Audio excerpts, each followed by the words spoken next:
Уважаемые коллеги, добрый день.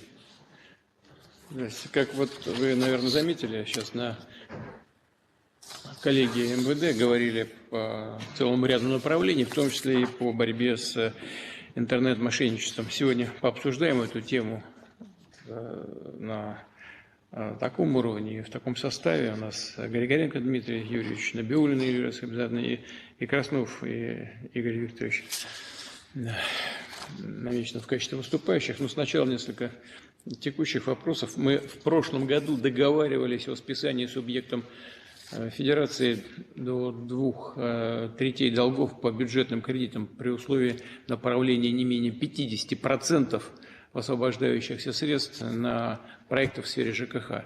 Антон Георгиевич, как дела обстоят у нас? Добрый день, Владимир Владимирович. Добрый день, коллеги.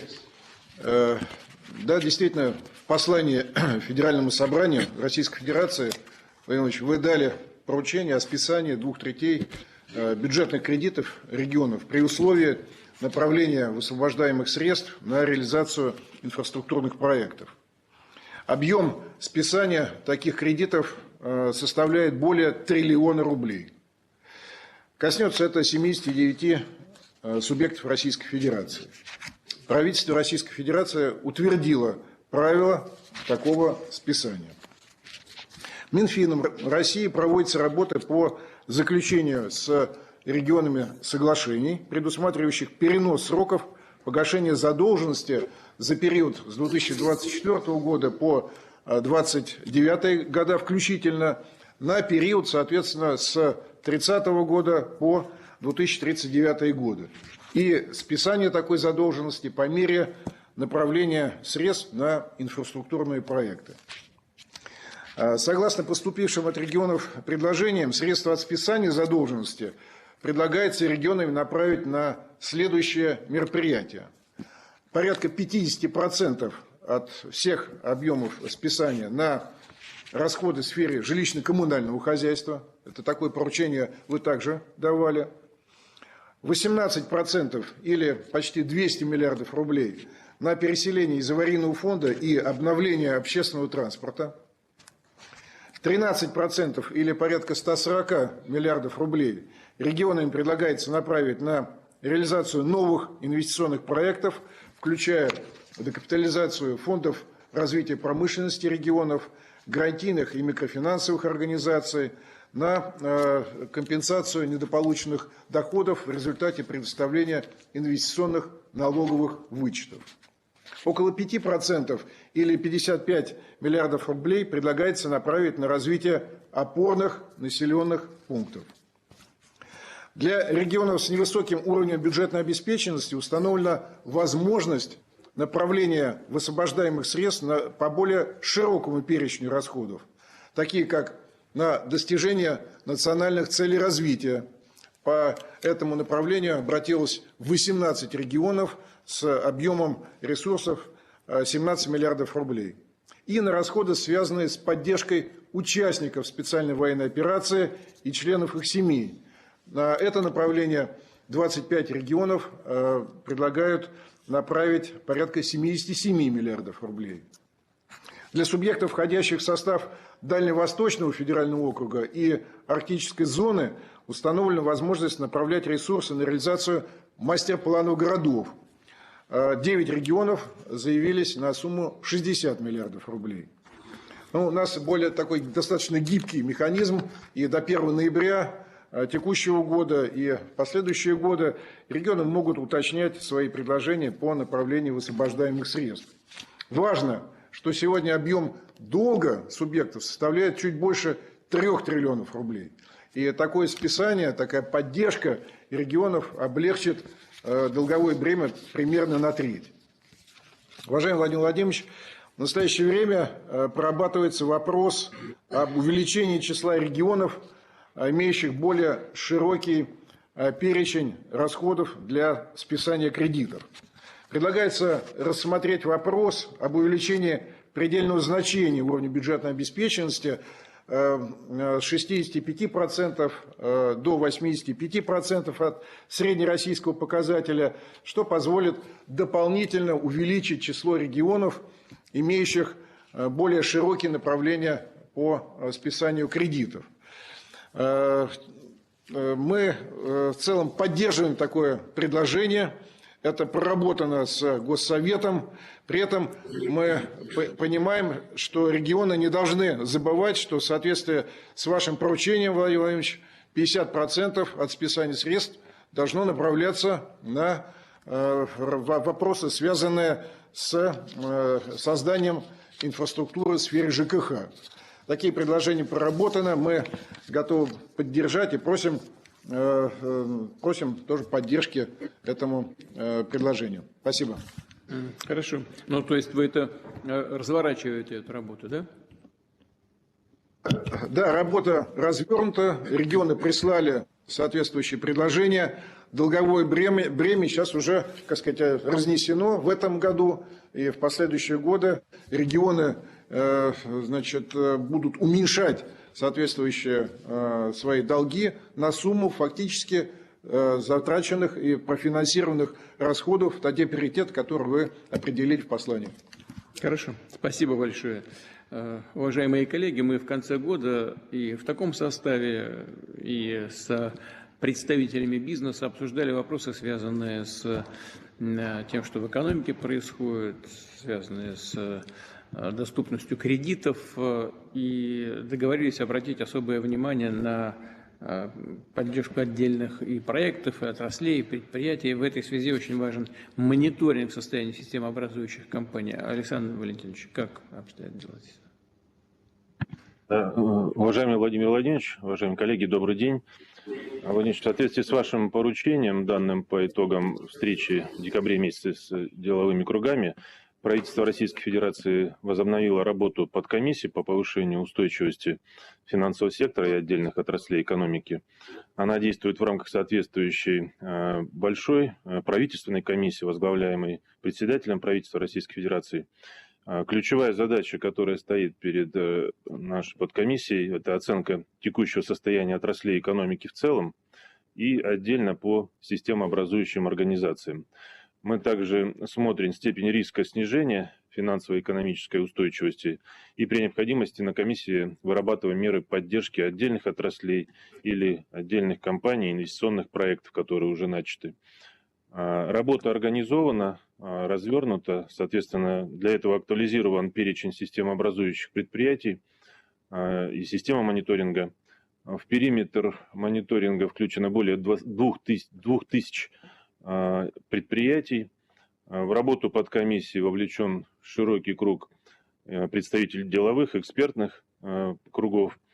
И Центральный банк участвует, также регионы, представители Совета Федерации, Государственной Думы. На текущий момент уже рассмотрели 9 ключевых отраслей экономики. Это и промышленность, транспорт, сельское хозяйство, машиностроение и другие. Что хотелось бы отметить в целом, на текущий момент ситуация устойчивая, системных проблем таких не отмечается. При этом, конечно, по отдельным отраслям и организациям, попавшим в зону риска в соответствии с мониторингом, это в первую очередь по показателям платежеспособности, либо по потребностям в реструктуризации кредитов, мы держим ситуацию на особом внимании. И в частности, прежде всего это касается жилищного строительства, угольной отрасли, транспортного машиностроения и автопрома.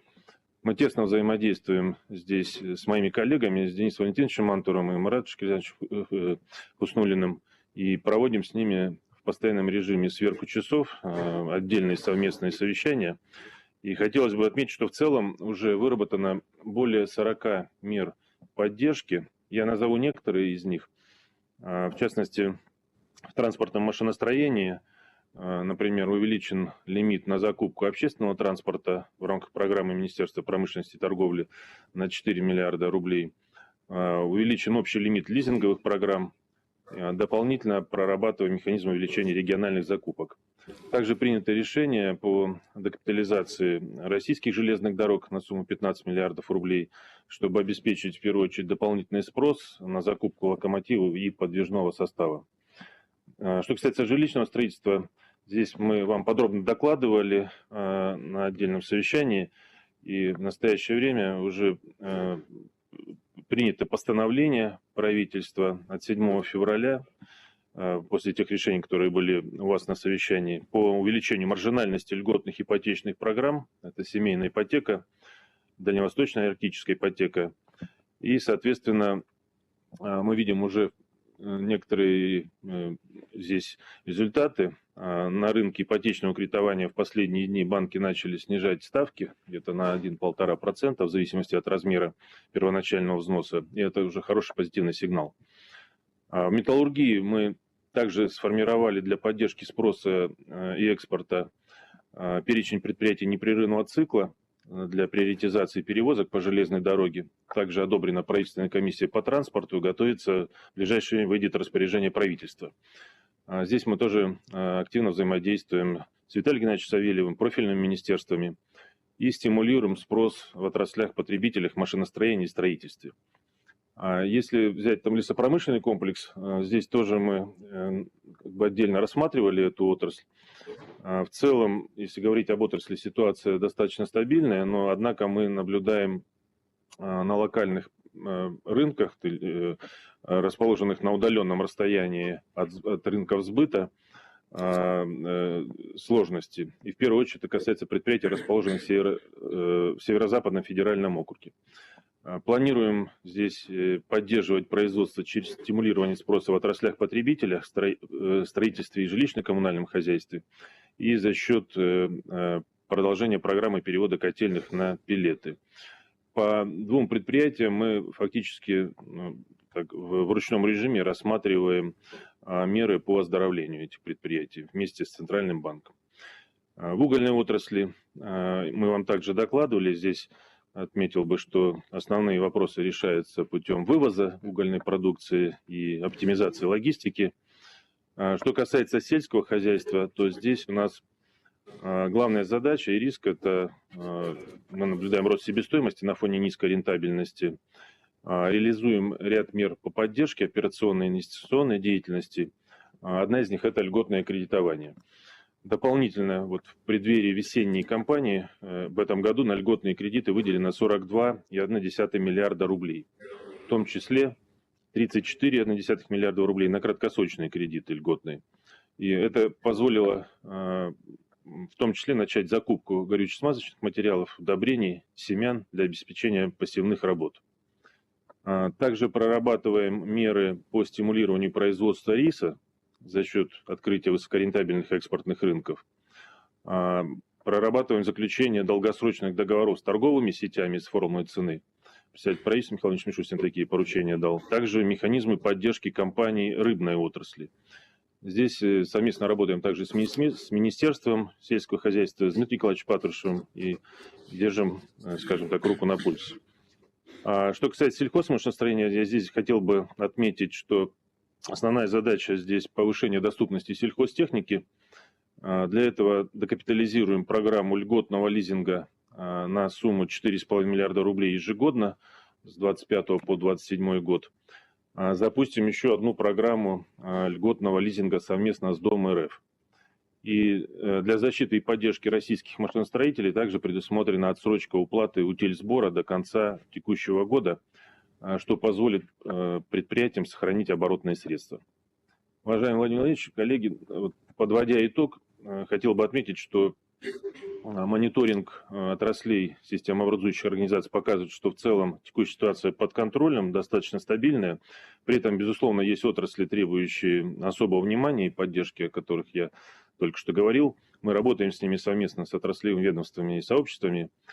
Все решения, которые приняты комиссией, стоят на особом контроле. О результатах работ подкомиссии регулярно информируем председателя правительства.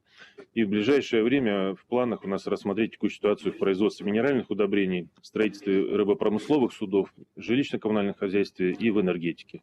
Будем вам докладывать, Владимир Владимирович. Спасибо. Хорошо, спасибо большое. Очень прошу держать это действительно под постоянным контролем. И еще один вопрос. У нас в сентябре 2020 года был создан механизм, который позволяет гражданам обратиться в МФЦ за списанием задолженности, которую человек уже не в состоянии выплачивать. Это так называемое внесудебное банкротство граждан. Я просил коллег из правительства подумать над распространением этой программы на участников СВО. Максим Геннадьевич, в каком состоянии эта работа? Да, уважаемый Владимир Владимирович, уважаемые коллеги, механизм внесудебного банкротства был запущен, как вы сказали, по вашему поручению в 2020 году, чтобы помочь добросовестным гражданам, которые оказались в трудной жизненной ситуации и не могут расплатиться с накопившимися долгами. Процедура проходит без участия финансового управляющего и без участия суда и является бесплатной для гражданина. Сам процесс выстроен следующим образом.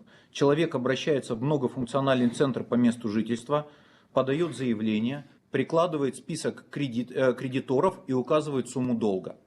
После проверки сведений, на что отводится максимум 5 дней, информация публикуется в Едином федеральном реестре сведений о банкротстве, который находится в открытом доступе.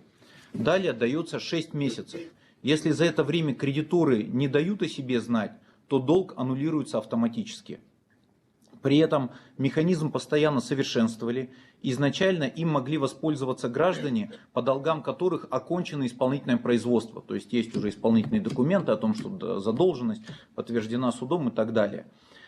С ноября 2023 года по вашему поручению мы сделали процедуру более доступной. Там было несколько новаций. Во-первых, помимо граждан с оконченным исполнительным производством, этой процедурой смогут воспользоваться, была добавлена возможность, пенсионерам и семьям с детьми, с которых взыскивают долги больше года. То есть это значит, еще там не всегда суды окончены, но если уже больше года взыскивают, то, соответственно, такая возможность есть. А также граждане, кто не может расплатиться с долгами более 7 лет.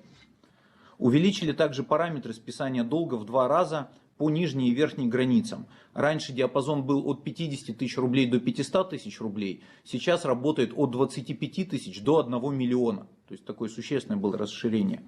Ну и, наконец, с июля прошлого года мы упростили процедуру, как вы и поручали, перевели ее в электронный формат. Что это значит? Раньше, чтобы подтвердить, что человек попадает под новые критерии, нужно было принести справки в МФЦ.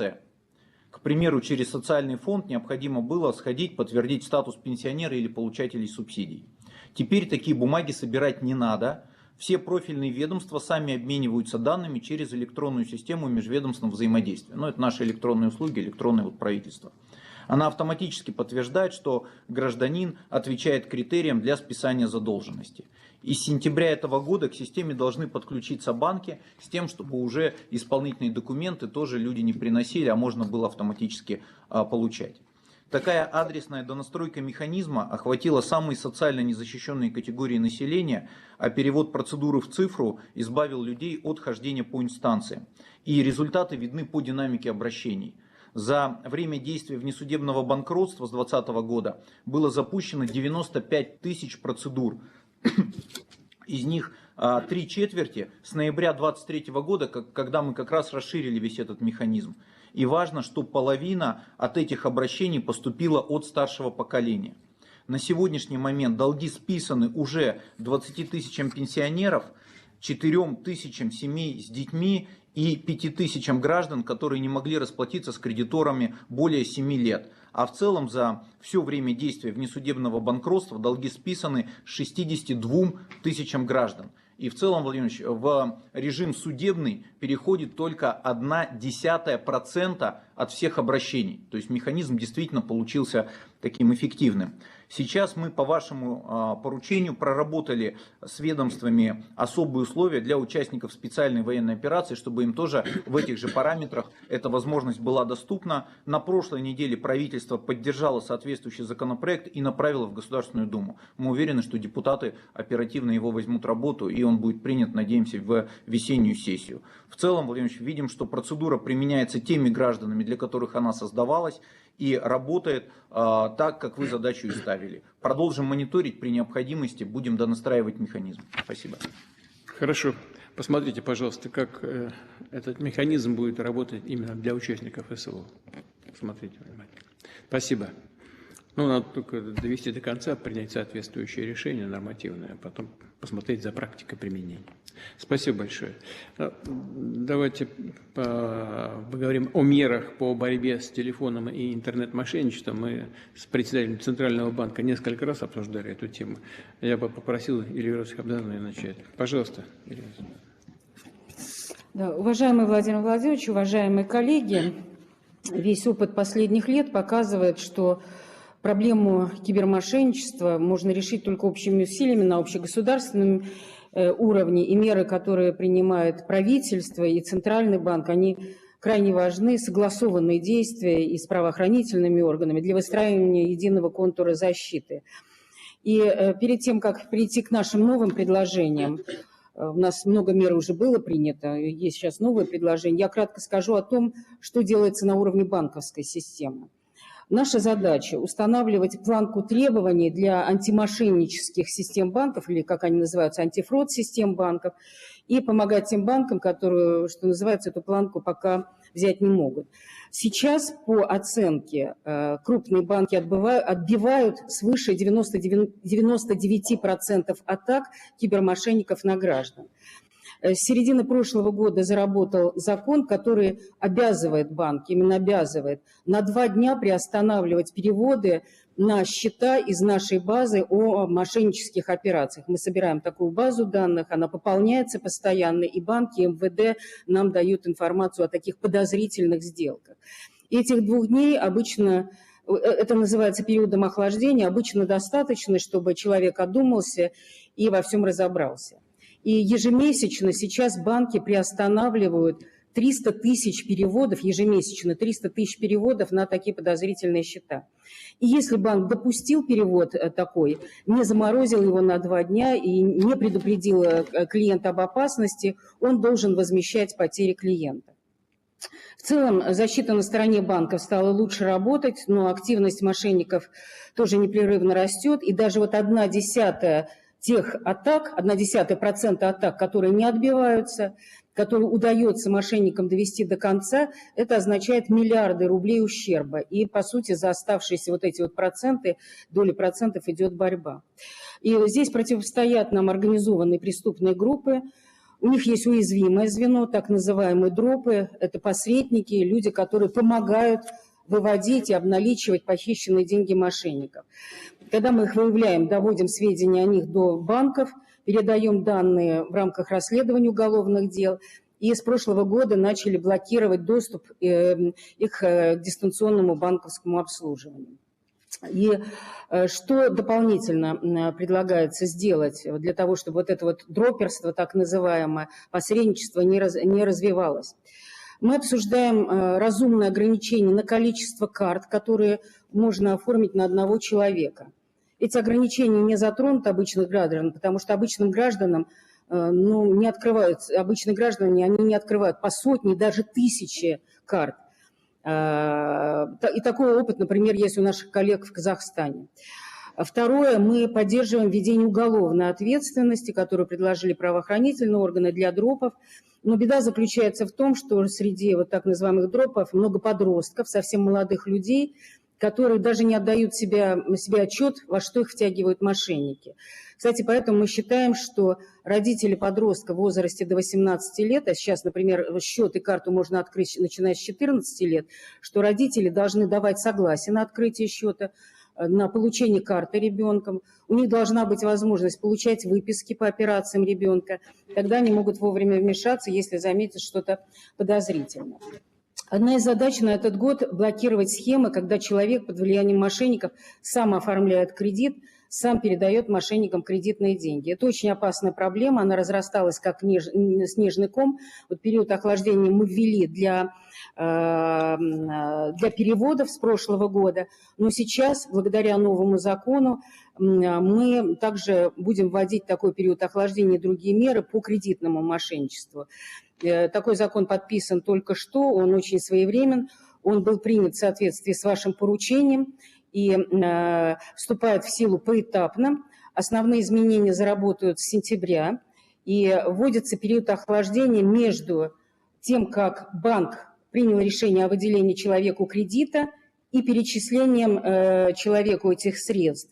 Если это кредит до 50 тысяч, то этого периода охлаждения нет, это самые массовые, наверное, кредиты. От 50 до 200 тысяч вводится 4 часа период охлаждения и свыше 200 тысяч 2 дня. И этого времени часто бывает достаточно, чтобы человек вышел из-под влияния мошенника, посоветовался с родственниками и так далее. И очень важно, что банки должны будут списывать долги граждан, которые выданы с нарушением антифрод-процедур, в том числе без периода охлаждения. И второе, что изменится с сентября, это запрет на выдачу новых карт дропом, которые есть в базе данных, через которые мошенники выводят похищенные деньги. И третье – это меры против мошенников, которые берут займы, оформляя их на чужое имя, используя чужие персональные данные. Что мы предлагаем дальше? Мы видим два главных направления. Первое – это повышение ответственности самих банков за сохранность средств клиентов. И второе, оно связано с первым, это объединение усилий банков и операторов связи. Ведь мошенники сначала добираются до человека, звонят ему и так далее, и только потом до его счета в банке. И операторы связи уже научились выявлять звонки мошенников. Здесь возможности искусственного интеллекта это позволяют. И операторы связи могут подать тревожный сигнал, могут заблокировать, оборвать звонок. Более того, они могут и должны предупреждать банки, что конкретный человек сейчас подвергается атаке, чтобы банки на своей уже стороне приняли меры предосторожности и помогли человеку. Этот механизм предлагается задействовать с согласия самого человека. Успешный опыт такой есть, но сейчас это вопрос договоренности крупных банков и телеком-операторов. И мы видим, что те банки, которые работают по этой системе, это достаточно эффективно на практике. И мы бы хотели, чтобы в обмене данными о мошенниках участвовали все банки и все операторы связи.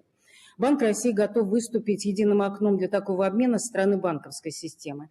И остается перекинуть мост к операторам связи, и мы обсуждали на совещаниях, и Министерство цифры поддерживало эту идею, и мы считаем, что таким мостиком может стать антифрод-платформа, которую сейчас создает правительство. Но чтобы обмен был по-настоящему результативным, и банки, и операторы должны быть кровно в нем заинтересованы.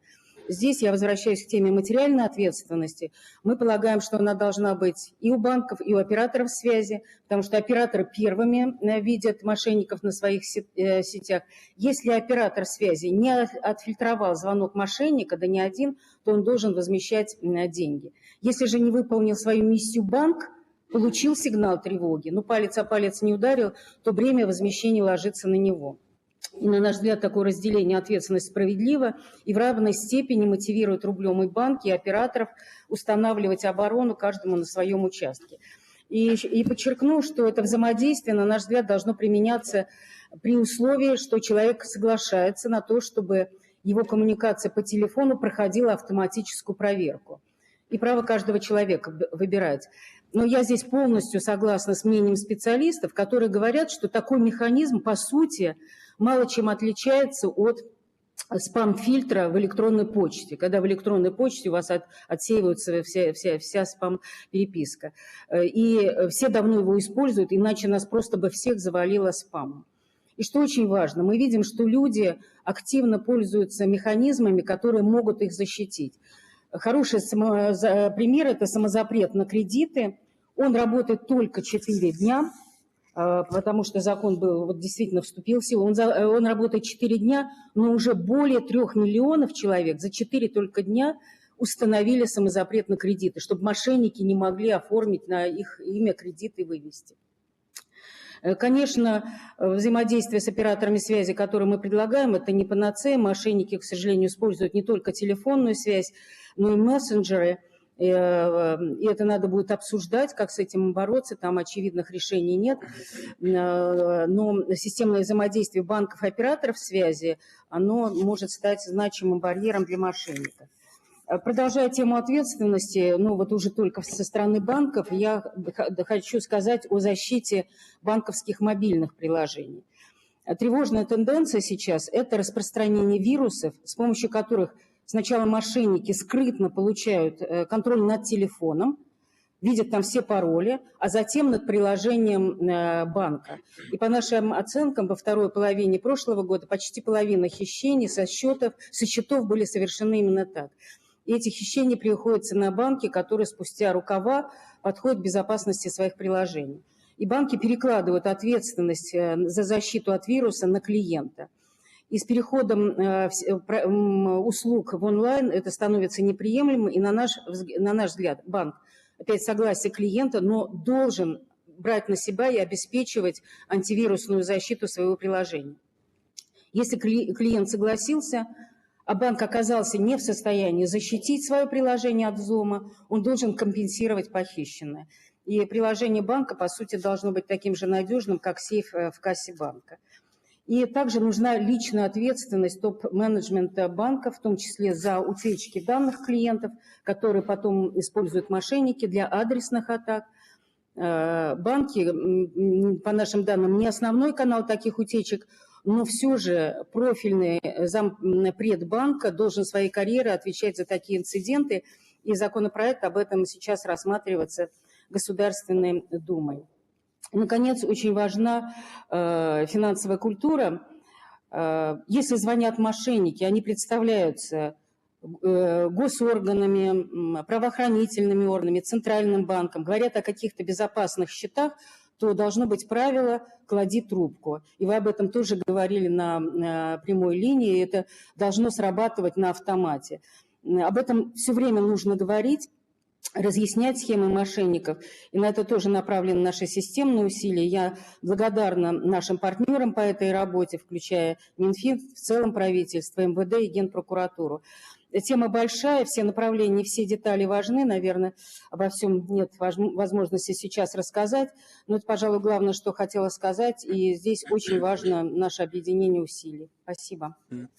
Спасибо. А вот ответственность этих самых дроперов-то, как вы к ней относитесь, к повышению ответственности? Я хорошо отношусь. Уголовную ответственность надо вводить, потому что люди часто не понимают, что они сообщники преступников. Надо разъяснять, потому что там действительно много подростков. Надо разъяснять, но, может быть, первое это предупреждение, но второй случай должна быть уголовная ответственность, потому что это, правда, помощь в выводе денег именно через карты дропов, которым, так называемым дропом, выводят мошенники эти деньги. Понятно. Понятно. Да, пожалуйста, Дмитрий Юрьевич. Григоренко. Добрый день, уважаемый Владимир Владимирович, уважаемые коллеги. Владимир Владимирович, по итогам прямой линии, вами проведенной, было дано поручение усилить меры по борьбе с мошенничеством в интернете. Мы действительно, как Эльвира Сахибзадовна сказала, правительством подготовлен такой комплексный законопроект по противодействию кибермошенничеству. Мы его прорабатывали с Центральным банком и с коллегами из правоохранительных органов, и с бизнесом, включая операторов, ну и тех же банков. И мы понимаем, что смысл любой мошеннической схемы – это, по сути, завоевание доверия человеком и потом с целью обмануть его. И именно поэтому наш законопроект, он является составной частью, наверное, общих решений, вот направлен прежде всего на то, чтобы дать людям простые инструменты, прежде всего для самозащиты с одной стороны, а с другой стороны лишить мошенников возможности использовать какие-то уже существующие схемы, такие вот, ну, там, наиболее массовые. У нас порядка 30 мер в законопроекте, я некоторые из них озвучу сейчас, ну, наверное, там ключевые, на наш взгляд. Первое, это, конечно же, норма направлена на то, чтобы законодательно ввести запрет на использование зарубежных мессенджеров для сотрудников госорганов, банков, операторов связи. В чем идея? По факту те же сотрудники государственных органов и на сегодняшний день не используют мессенджеры для звонков нашим гражданам. Но когда появляется прямая норма в законе, гражданин начинает понимать, что если звонок идет из банка или из там, условной поликлиники, то есть из какого-то государственного учреждения, а звонок осуществляется через мессенджер, это уже сомнительный звонок. То есть нужна прямая норма в законе. Второе, это мы хотим ввести обязательную маркировку звонков, которые идут от организаций, то есть от юридических лиц.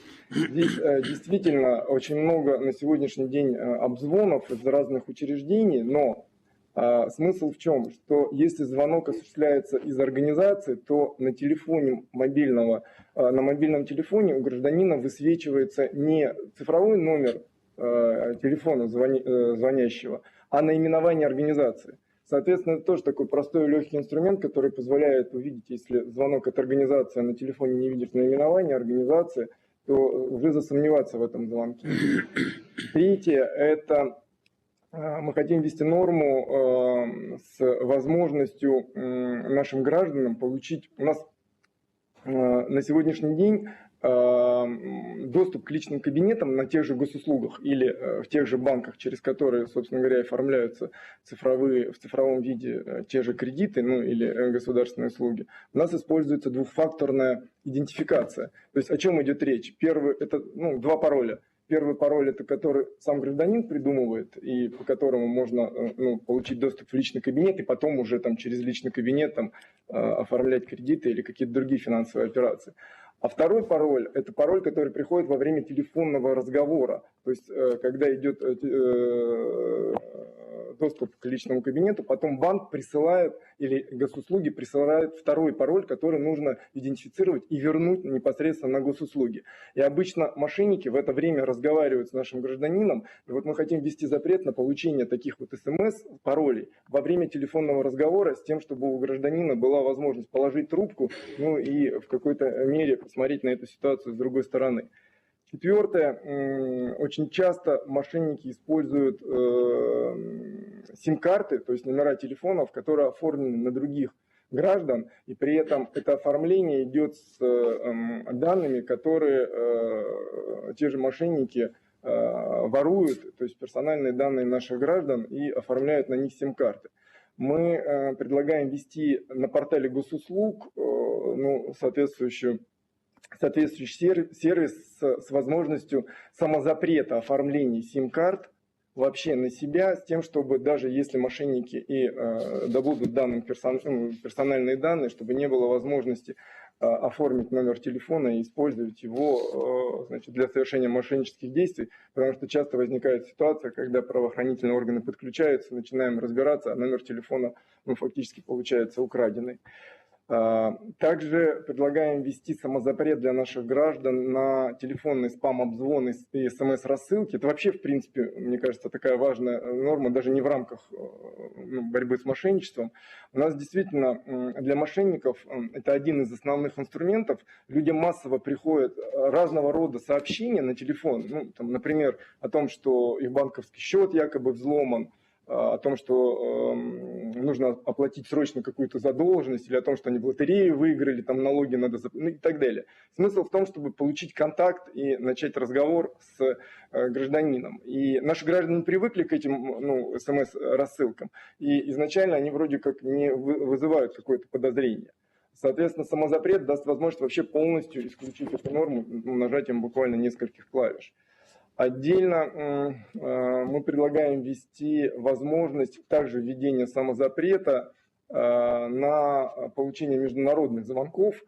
Дело в том, что на сегодняшний день большая доля мошеннических звонков осуществляется как с использованием иностранных номеров, так и просто с территории иностранных государств, то есть звонки осуществляется, звонящие находятся за пределами нашей страны, естественно, и правоохранительным органам сложно с этим разбираться, и отлавливать все эти схемы тоже достаточно сложно. Применив самоограничение, также нажатием буквально несколько кнопок на звонки из-за границы, гражданин автоматически обезопасивает себя от значительного количества мошеннических атак. Отдельно у нас направление блок предложений, связанных с использованием биометрии. Если попроще, биометрия – это изображение лица, которое находится и хранится в зашифрованном виде в защищенной государственной информационной системе, и с ее помощью человек может подтвердить личность дистанционно. И у нас на сегодняшний день возможность использования биометрии для подтверждения личности мы хотим ввести для выполнения финансовых операций, естественно, осуществляемых или выполняемых дистанционно, прежде всего при оформлении выписок из бюро кредитных историй или при получении микрозаймов. Это тоже очень важно, потому что сам пароль можно как-то мошенническим способом завладеть, а лицо и человека в этом плане украсть невозможно. Вот такого вот характера у нас порядка 3 десятков мер. Отдельно у нас отдельной мерой и отдельным направлением нашей работы действительно является задача по созданию антифрод-платформы, или как мы ее называем, антимошеннической платформы. Дело в том, что на сегодняшний день действительно и банки, и операторы, и правоохранительные органы, и государственные учреждения, все так или иначе осуществляют определенные операции, направленные на борьбу с мошенническими схемами. Но не всегда это скоординировано, и не всегда мы понимаем, что сделали наши там коллеги, допустим, и часто повторяем одни и те же там, боремся с одними и теми же мошенническими схемами, не зная, что коллеги уже там эту схему, например, выявили. Поэтому наша задача создать единую платформу, которая объединит усилия всех участников. То есть это платформа, с помощью которой информация о попытке мошеннических действий будет тут же в режиме онлайн отображаться в информационной системе и доступна будет всем участникам, от банков до правоохранительных органов. Например, если мошенники используют определенный номер телефона, IP-адрес, банковский счет для обмана и так далее, это тут же будет известно всем, и, соответственно, это позволит более оперативно реагировать всем участникам, и, самое главное, сильно повысит эффективность. Отдельно у нас стоит задача, мы на портале госуслуг хотим вывести жизненную ситуацию, борьба с мошенничеством. Жизненная ситуация – это вот комплекс услуг, которые вот через одну точку позволят так или иначе закрыть всю вариативность, которая у нас на сегодняшний день присутствует по борьбе с мошенничеством. Там будет, начиная с возможности самозапретов, все наши сервисы, и заканчивая информационными справочными материалами. Также мы хотим там предоставить возможность прохождения там курсов, и каких-то там обучающих материалов. И у нас, кстати, там же вот с 1 марта Эльвира Сахибзадовна озвучила, что на госуслугах можно установить самозапрет на выдачу потребительских кредитов. Действительно, на сегодняшний день это вот уже там миллионы обращений. Мы все это отрабатываем, в том числе и с депутатским корпусом. Вот на прошлой неделе с Вячеславом Викторовичем Володиным встречались, там тоже полная поддержка. Мы надеемся, что до конца весенней сессии законопроект будет принят. У меня все, спасибо. Хорошо, спасибо большое. Дмитрий Ильич, сейчас еще Краснов Игорь Викторович, и попрошу еще потом Кузнецова Михаила Михайловича высказаться, но все-таки дальше-то конкретные действия наши какие? Что будем дальше делать? Вот мы сегодня сейчас пообсуждаем все, там, скоординируем наши действия. Дальше-то действия-то какие должны быть? Что делать? У нас первое, мы сейчас разрабатываем антифрод-платформу с тем, чтобы нам скоординироваться, потому что координация действительно очень серьезна. То есть у нас сейчас действительно проблема в том, что одну и ту же мошенническую схему или одного и того же мошенника, там каждый банк самостоятельно, то есть последовательно отрабатывает, каждое там учреждение и так далее. Это вот на сегодняшний день задача номер 1.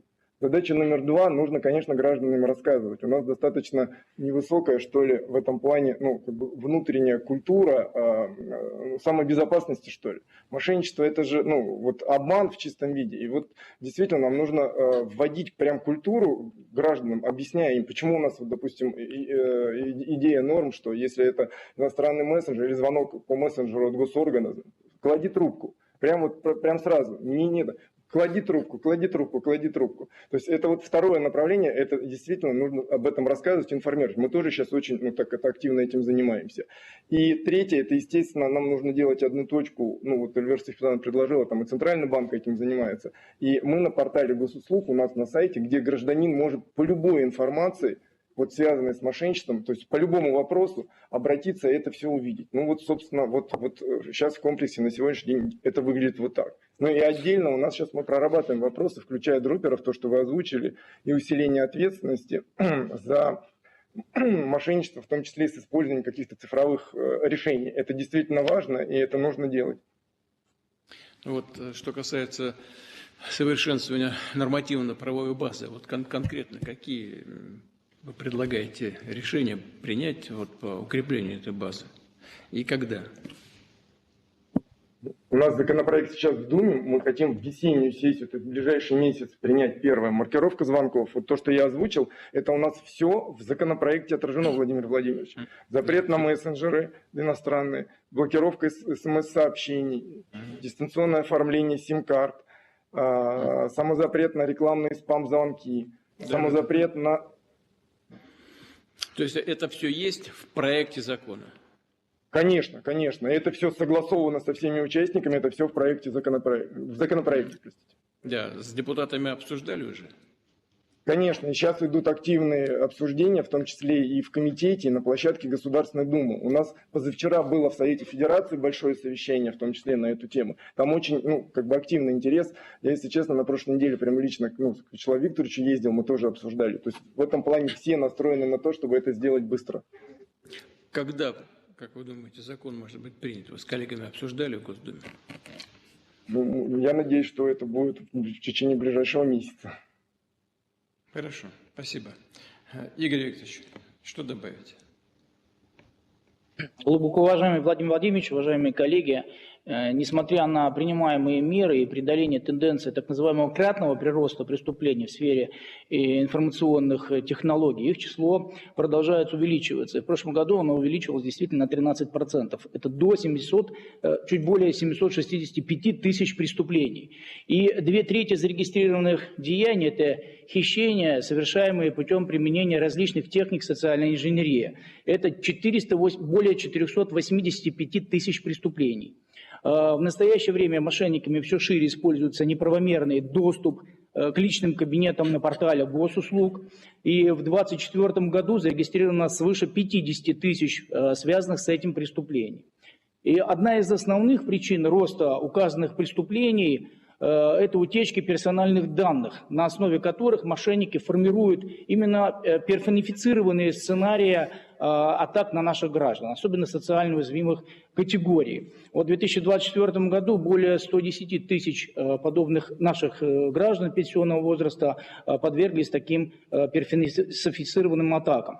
В результате они отдают преступникам не только берут кредиты, отдают последние сбережения, зачастую оказываются в долговой яме и теряют жилье, в том числе, если даже люди имеют одну квартиру, одно жилье. Нередко жертвы обмана под предлогом якобы возврата похищенного имущества склоняются к совершению диверсий и терактов. Для вывода преступных доходов используются и криптовалюты, и электронная коммерция, а также подконтрольные счета дропов. Начиная с 2020 года нами активно уже вырабатываются комплексные механизмы противодействия, практическое применение их уже доказало свою эффективность. Тем не менее, хочу сказать, что в их числе внедрение антифрод-систем операторами связи, противодействие использованию подменных номеров и так называемых серых карт, установление требований об обязательной регистрации карт в государственных информационных системах и другие. Реализация указанных мер систематически обеспечивается проверками, привлечением виновных к ответственности за их ненадлежащее применение. Так, с 2022 года к административной ответственности в рамках надзорных полномочий прокурорами возбуждено свыше 1500 административных производств в связи с неисполнениями компаниями и операторами сотовой связи своих обязанностей по блокировке подменных соединений. Судами в отношении них принято уже более 530 решений о наложении штрафов. В целях защиты граждан, пострадавших от противоправных действий, наращивается и исковая работа прокуроров. За последние 2 года прокурорами в суды направлено более 9,5 тысяч исков на сумму более чем 1,7 миллиардов рублей к владельцам банковских счетов дропов, куда потерпевшим перечислялись денежные средства. И не всегда, как Эльвира Сахибзадовна говорила, не всегда дропы не знают. Большинство дропов, они прекрасно осведомлены и работают за проценты. В настоящее время формируется судебная практика по делам об оспаривании заключенных под влиянием обмана договоров кредитования. Такие сделки нами оспорены по более чем 1100 искам. Особое внимание в ходе надзора мы уделяем проблеме защиты персональных данных. Эта работа действительно консолидированно нами проводится и с Центробанком, с Федеральной службой безопасности, с МВД и с другими органами. Всего за последние 2,5 года устранены более 157 тысяч нарушений нормативных требований в указанной сфере, в том числе при функционировании объектов критической информационной инфраструктуры в органах власти, финансовых учреждениях и организациях. Для повышения эффективности борьбы с киберпреступностью мною буквально на прошлой неделе подписано соответствующее указание Акцент в нем сделан на принятии профилактических мер, а также реализации конкретных механизмов защиты имущественных прав наших людей. Продолжается системная работа по совершенствованию действующего законодательства в данной сфере. Ну, в частности, мы принимаем активное участие в разработке проекта закона об урегулировании порядка и введении ограничений при использовании сетей связи юридическими лицами, в том числе для массового обзвона. Поправками также планируется регламентировать введение ГИС антифишинг для выявления информации, направленной на введение в заблуждение или злоупотребление доверием, а также ограничение доступа к такой информации. Проект тоже уже сейчас находится в Государственной Думе. Кроме того, нами прорабатывается возможность введения на законодательном уровне лимитов по выпуску электронных средств платежа, нормативного регулирования деятельности риэлторов, через которых мошенниками осуществляется так называемая ускоренная продажа квартир потерпевших, особенно единственного жилья у человека, в том числе в части регламентации приостановления регистрационных действий. Требует нормативного закрепления также обязанности операторов связи по мониторингу и блокировке SIM-боксов в случае нецелевого применения оборудования или отсутствия, это так называемое несовпадение сведений об адресе его установки. Одновременно инициировано ужесточение ответственности за совершение преступлений с использованием специальных познаний и техники, закрепляющих в качестве квалифицированных составов дистанционное мошенничество и кражи посредством фишинговых атак, социальной инженерии. Спроектирована новая уголовно-правовая норма, которая квалифицирует кибервымогательство. Наше участие в процессе, в нормотворческом процессе этим не ограничено. О многих инициативах говорила Эльвира Сахибзадовна. И в ходе анализа также правоприменения по уже принятым поправкам федеральный закон о связи выявлены проблемы, которые в настоящее время требуют оперативного разрешения. Необходимо увеличить срок давности по административным правонарушениям, дополнительно регламентировать порядок реализации сим-карт через маркетплейсы, деятельность дилеров и других участников рынка связи. Их проработка организована нами с участием Центробанка, Минцифры, МВД, ФСБ, Роскомнадзора и крупнейших операторов компаний связи. Продолжены масштабные мероприятия профилактического характера, в том числе по повышению уровня цифровой грамотности населения посредством телетрансляций федеральных СМИ в социальных сетях и высших учебных заведений. Запланированы соответствующие профилактические мероприятия, подобные мероприятия в образовательных учреждениях, в школах с детьми в рамках мероприятий по финансовой грамотности. Работа по всем указанным направлениям находится на контроле. Спасибо за внимание.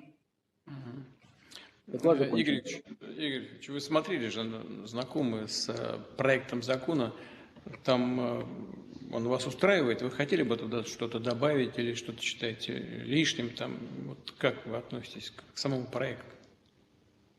Владимир Владимирович, к проекту я отношусь положительно. Мы с правительством, и с Центробанком совместно участвовали в разработке его. Тем не менее, жизнь, безусловно, всегда вносит коррективы. Мы в настоящее время с депутатами Государственной Думы тоже совместно работаем. И учитывая практические аспекты мошенничеств, которые у нас происходят с людьми, к сожалению, мы будем постоянно вносить какие-то изменения и корректировки в этот закон. Но, тем не менее, практика идет по такому пути, что в настоящее время мы принимаем решение и ходатайствуем перед судом о применении мер заключения в виде под стражу в отношении, в том числе, тех людей, которые занимаются перевозками денег от обманутых граждан и перечисляют их в дальнейшем мошенникам. Поэтому в целом мы законопроект поддерживаем, будем активно участвовать в его принятии. Вы сказали о лимитах электронных средств платежа. Это что такое? Да, это значит, что банковские карты, то, что Эльвира Сахибзадовна говорила, то есть лимит выпуска банковской карты на одного человека, чтобы их не было очень много, чтобы они могли, человек мог контролировать свои расходы. Эльвира Сахибзадовна, вы поддерживаете это, да?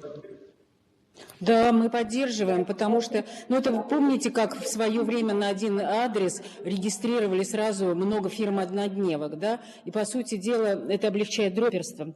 То есть человеку выписывается там сотни тысяч карточек, через которые разные выводятся. Одна карточка попала, сейчас ее быстро видят, одну карточку, по которой мошеннические операции производятся, и идет вторая. И вот эти карты дроперов, кстати, они подорожали сейчас. Это некоторый позитив на черном рынке с 10-15 тысяч, сейчас около 70 тысяч.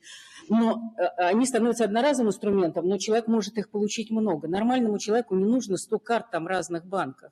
И поэтому можно установить лимит, допустим, в одном банке, там карты бывают разные, до 5, а в нескольких до 20. Но это уменьшит масштабы. На наш взгляд, это никак не ограничит права добросовестных людей, то есть все их потребности будут учтены, но предотвратит вот эту вот массовую такой веерный выпуск. Понял, спасибо. Михаил Михайлович, пожалуйста. Уважаемый Владимир Владимирович, Народный фронт также оказывает содействие гражданам, пострадавшим от действий телефонных мошенников. Только к нам поступает в год до 60 тысяч обращений от пострадавших людей. Я хотел бы сказать спасибо команде Евгении Лазаревой, кто уже много лет в Народном фронте вместе с Центробанком ведет эту работу. В ходе подготовки доклада мы со Сбером проанализировали 3,5 тысячи обращений на вашу прямую линию и провели еще опрос на 11 тысяч человек со всей страны. Что мы видим? 85% граждан сталкивались с телефонным мошенничеством. То есть 85% либо звонили, либо обращались те, кто с этим столкнулся. Порядка 10% напрямую потеряли деньги. И еще 20% говорят о том, что потерял деньги кто-то из их окружения, из их близких. То есть по факту мы говорим о количестве порядка 10 миллионов человек, которые напрямую пострадали от действий телефонных мошенников. Наиболее распространенная легенда – это либо звонок от правоохранительных органов, либо звонок из банка, либо звонок от оператора сотовой связи, так называемого оператора. 40% пострадавших потеряли до 100 тысяч и 30%, треть от 100 тысяч до миллиона рублей. Несколько проблем, мне кажется, очень о многом уже говорилось. Первое – это как раз массовое оформление кредитов. Я вот позволю себе здесь один пример привести с вашей прямой линии. Пишет женщина: наша семья многодетная, нас обманули мошенники больше, чем на 6 миллионов. Как можно было выдать человеку кредит в банке, когда у него уже 3 кредита взято, когда у него ипотека? Почему банки одобряют выдачу кредитов, когда на человеке такое финансовое обременение? То есть мы предлагаем в связи с этим обязать банки проводить внутреннее разбирательство в случае выдачи подобных кредитов, в том числе для выявления возможных недобросовестных сотрудников. Ну и Юлия Сахибзадовна говорила уже о том, что есть банки-лидеры, где стандарт уже менее 1% мошеннических кредитов. Конечно, нужно этот ориентир поставить и для всех других банков. Второе – это то, что большинство мошеннических схем в отношении граждан реализуется через получение доступа к госуслугам. Мошенники оперативно меняют все 3 показателя: и телефон, и пароль, и номер электронной почты. Сейчас есть механизм блокировки через МФЦ, когда человек приходит с паспортом в МФЦ и блокирует, но за то время, пока он едет в МФЦ, зачастую за него уже успевают оформить заявки на кредиты и займы. Мы предлагаем 2 решения. Это первое – это временная блокировка учетной записи гражданина на портале госуслуг, если хотя бы 2 параметра идентификации сменяются, с возможностью последующей разблокировки. В реальной жизни сразу поменять и телефон, и электронную почту, и пароль практически никому не нужно. И второе, конечно, об этом уже тоже говорилось, автоматическое уведомление банков со стороны ЕПГУ о факте смены нескольких идентификаторов. То есть если это фактически сигнал о мошеннических действиях, запрос со стороны банковского сообщества на это есть. Третье – это работа мошенников с подростками, тоже уже многое об этом говорилось. К сожалению, у нас сейчас уже характерны случаи, когда подростки становятся руками мошенников, проводят дистанционный обыск своей квартиры и в последующем передают ценности преступникам, псевдокурьерам или сообщают коды из СМС телефонов родителей. Мы предлагаем выдавать подросткам дебетовые карты с минимальным лимитом снятия наличности и оборотом по усмотрению родителей, чтобы родители могли здесь контролировать объем снятия средств. Ну и вторая тема – это обязательство банков уведомлять родителей подростков в случае выявления аномальных финансовых операций, чтобы родители могли лучше контролировать этот процесс. Четвертое – это у нас только 30% жертв телефонного мошенничества обращаются за помощью в правоохранительные органы. 70% считают, что потеряли и потеряли уже. Полностью или частично вернуть смогли только порядка 10%. много об этом сегодня тоже говорилось, что все участники рынка говорят о том, что нужно внедрять систему непрерывного обмена данными, в том числе по незавершенным мошенничествам, не только по тем, которые уже случились между банками, государственными органами и мобильными операторами. Это позволит всем, опираясь на единый массив больших данных, упреждать мошеннические действия. Также мы предлагаем банк-получатель блокировать сумму перевода по сигналу от банка-отправителя при подозрении на мошеннические действия. По статистике со счетов дропов, статистика Сбера, только 3% похищенных средств возвращаются со счетов дропов, а если банки среагируют в первый, так называемый золотой час, то возможность возрастет на порядок. До 80% мошеннических звонков идет с использованием серых сим-карт и сим-боксов, об этом тоже уже говорилось. Мы знаем, сейчас в этом законопроекте, Владимир Владимирович, о котором идет речь, есть непопулярные меры для мобильных операторов, но нам кажется, они очень важны для людей. Это первое, это законодательное закрепление обязанности регистрировать эти сим-боксы, которые могут несколько сотен сим-карт в себе иметь. И второе, это запрет на удаленную продажу сим-карт. Периода времени, отведенного на регистрацию и ввод персональных данных, достаточно для того, чтобы злоумышленники анонимно совершали свои преступные действия. Ну и, наверное, последнее. По нашим данным, 40% граждан считают, что им не хватает информации, как не стать жертвой телефонного мошенничества. Вот. Нужна широкомасштабная централизованная кампания по информированию жителей с особым вниманием к самым доверчивым и незащищенным категориям, к детям и пожилым людям. Уважаемый Владимир Владимирович, спасибо большое, доклад закончен. Спасибо. Уважаемые коллеги, у нас в совещании принимает участие 21 человек, в том числе и руководители правоохранительных органов. Генеральный прокурор выступил, Игорь Викторович высказался. Вопрос ко всем участникам совещания и к тем, которые не выступали. Есть ли что-то, что вы хотели бы добавить или предложить? Владимир Ильич, позвольте Бастрыкина. Да, пожалуйста, Александр Иванович. Я думаю, что статья 63, которая существует, должна быть дополнена вот этим моментом, что является отягчающим вину обстоятельством, когда используются современные информационные технологии и искусственный разум. У нас уже есть отдельный случай, когда искусственный разум вторгается в систему финансового обеспечения, и этот момент надо, мне кажется, ввести в качестве обстоятельства, которое будет отягчать ответственность. Второе. Мне кажется, можно было бы посмотреть вопрос о создании агентства по противодействию телефонному интернет-мошенничеству и другим видам интернет-преступлений. Вот это информационное агентство может объединять информационные профилактические задачи, объединять всех, кто пострадал, посмотреть. Я не думаю, что это будет очень затратно, но мне кажется, это будет очень эффективно. Дальше, что касается дроперов. Тут проблем нет.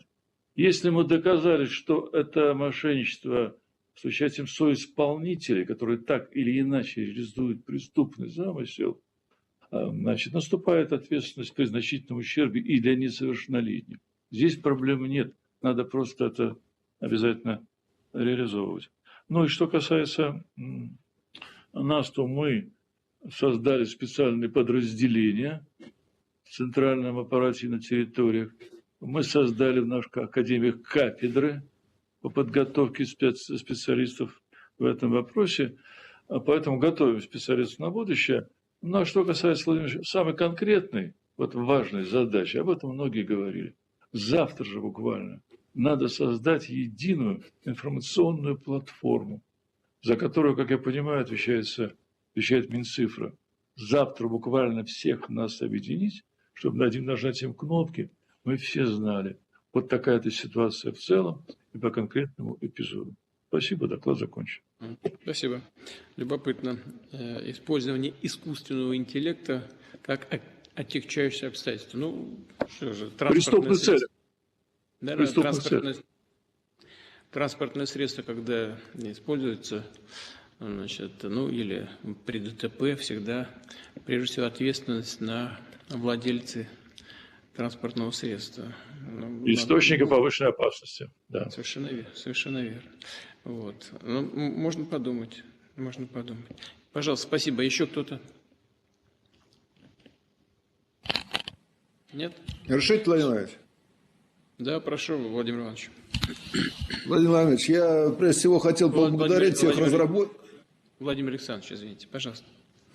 Я прежде всего хотел поблагодарить всех разработчиков вот того перечня поручений президента, который был разработан, на основе которого и законопроект родился, и все остальное прочее. И вот точка зрения нашего ведомства, если все, что там перечислено, воплотить в жизнь, то возьму на себя смелость и ответственность ответить о том, что эта проблема, она будет решена в основном своим. Спасибо.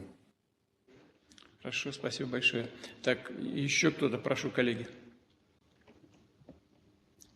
Все? Да.